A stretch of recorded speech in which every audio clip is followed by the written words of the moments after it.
Hey everybody, this is Mark Bozon with the IGN Nintendo team, and I'm here to give you guys a video review for Sonic Chronicles: The Dark Brotherhood for Nintendo DS. Sonic Chronicles is a new RPG franchise that I think Sega is trying to kick off here, and they're starting it off with Dark Brotherhood, the first and only announced game so far, but it's done by BioWare's new handheld division in Canada. And really, in the end, it's not one specific thing that drags this game down or something that's just a huge major flaw that makes it where it doesn't work. Really, it just feels like a first-time effort. The game's your standard RPG fare. It's really made to be kind of a starter RPG for people, so it's not really very intimidating. There's a lot of hand-holding going on. There aren't random battles. You actually walk into people. And all around on the surface, it looks like a very nice game. I mean, visually, it's really impressive. It's got a nice hand-painted look to it. And, rather than going with tile design, they just literally painted on the screen. And it's got a really unique, very beautiful look on DS. On the gameplay front, though, Sonic Chronicles is seriously lacking. For starters, Sonic isn't the best source material for an RPG, and if BioWare could pull it off, it'd be seriously impressive. You've got your team, they're doing the standard, search for the Chaos Emeralds and go after Dr. Eggman, and it does get more complex than that, and you get a couple twists and turns, but all around, it just doesn't feel like a huge RPG story. You've got the interactive dialogue trees that BioWare is famous for, but they don't go very far. I mean, you can pick if you're going to say something nice or something mean to somebody, and they'll respond in that line after, but it doesn't extend, or you don't have, anything kind of like a good or evil, meter or anything like that.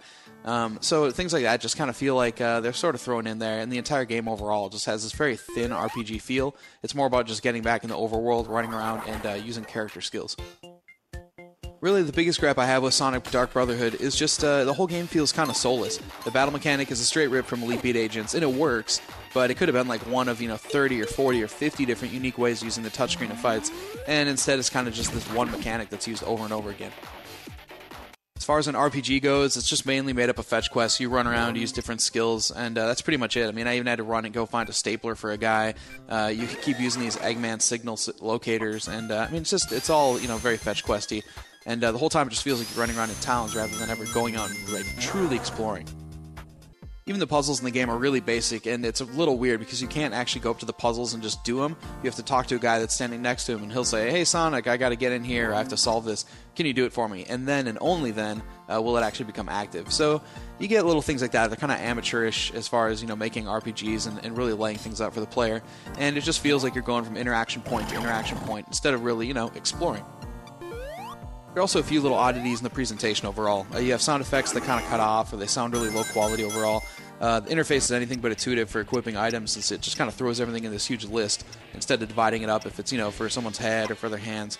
So you don't really get a good grasp of what you've got all on your characters. And you've also got some strange collision with the leveled art, since it's a perspective 2D that's basically painted with collision on it. And then also the camera can't always keep up. It gets kind of framey and does some random things like that. In the end, it isn't like that Sonic is just a downright bad game. It's, it's visually pleasing. It's made to be a good starter RPG. And, if you dig Sonic, there's some cool things to see, some big teammate attacks. And, it does feel like the Sonic world's kind of been opened a little more than just, running right and jumping. Especially when you look at the characters, they actually did a good job of dividing them up and saying, okay, this person's going to be a thief class, this person's going to be healing or support. And in that sense, it's really neat. You get the pairing of the teammate attacks, and you also get this, where you say, okay, this guy's really unique. I want to bring Knuckles along, or I want to bring Tails along, because they're really fun to play with. Even the skill system and different attributes, really cool, and it's definitely a step in the right direction for BioWare as a new handheld team, and also for Sonic Chronicles if it sticks around. If you're crazy about Sonic, it's worth at least giving it a look, but for anybody else, Dark Brotherhood's really going to be a letdown when you look at some of the other RPG offerings that are already on DS. To check out the full written review, go to IGN.com.